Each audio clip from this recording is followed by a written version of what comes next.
তো আজকে আমরা সবাই এসেছি অলরেডি ড্রাইভার মজদুর মহাসংঘ অ্যাসোসিয়েশনের অফিসে ফেজাল খান বাবুর সাথে কথা বলতে। তো তুমি ভাই কিছু বলেন যে আমরা এখানে কিসের জন্য এসেছি?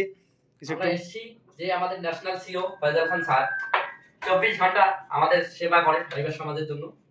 তো আমরা বেশি ড্রাইভার পরিমাণ নিয়ে আসতে পারিনি ভিতরে। এটা আজকে আমরা লাঞ্ছিত বঞ্চিত ড্রাইভার সমাজ, তার জন্য পিছিয়ে পড়া ড্রাইভার সমাজের জন্য উনি লড়াই করতেছে যেন ড্রাইভারদের সুরক্ষা, সম্মান, অধিকার সবকিছু ফিরিয়ে আসে।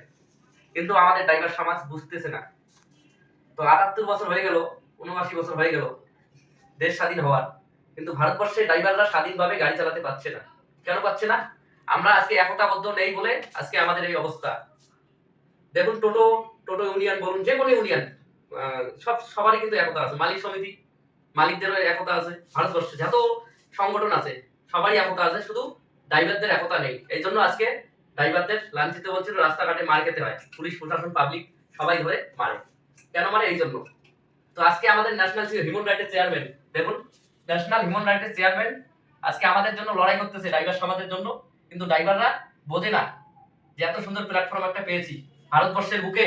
এক নামে ভারতবর্ষ, অল রাইট ড্রাইভার মজদুর মহাসংঘ অ্যাসোসিয়েশন, এক নামে ভারতবর্ষ চলবে। এটা ছোট রাজ্য নিয়ে সংগঠন না, একদম ভারতবর্ষ নিয়ে। এত সুন্দর সংগঠন পাওয়ার পরেও আমরা ড্রাইভাররা বুঝি না, খালি নিজের স্বার্থ নিয়ে আমরা চলি। যে একে অপরকে হেল্প করা, হ্যাঁ, যে ড্রাইভারকে কিভাবে আমরা বুঝিয়ে সংগঠনে অ্যাড করাবো। আমরা আগে কেউ কেউ চিনতাম না, পাশ দিয়ে ঘেসে যেতাম, তবু আমরা কিন্তু কেউ কেউ চিনতাম না, কথা বলতাম না। এখন এই সংগঠন চালু হওয়ার পরে আমরা যেখানেই দেখি না কেন, যে কোনো দোকানে, যে কোনো জেলায়, কোনো জায়গায় গাড়ি রিজার্ভ ভাড়া গেলাম, দেখা হলে আমরা কথা বলি ইউনিফর্মের জন্য। তো ইউনিফর্মটা আমি পরিনি, খুলে রাখছি। তো বেশি কিছু বললাম না, আমার মনের কথা এইটুকুই আমি বললাম। জয় হিন্দ, জয় ভারত, এআরডিএম জিন্দাবাদ, ড্রাইভার একতা জিন্দাবাদ। ড্রাইভাররা জেগে উঠুন, যদি জেগে না উঠুন তাহলে পরে ঘুমিয়ে যাবেন, আরো ঘুমিয়ে যাবেন, একবার ঘুরে যান। তোমার ভাই কিছু বলো একটু তুমি।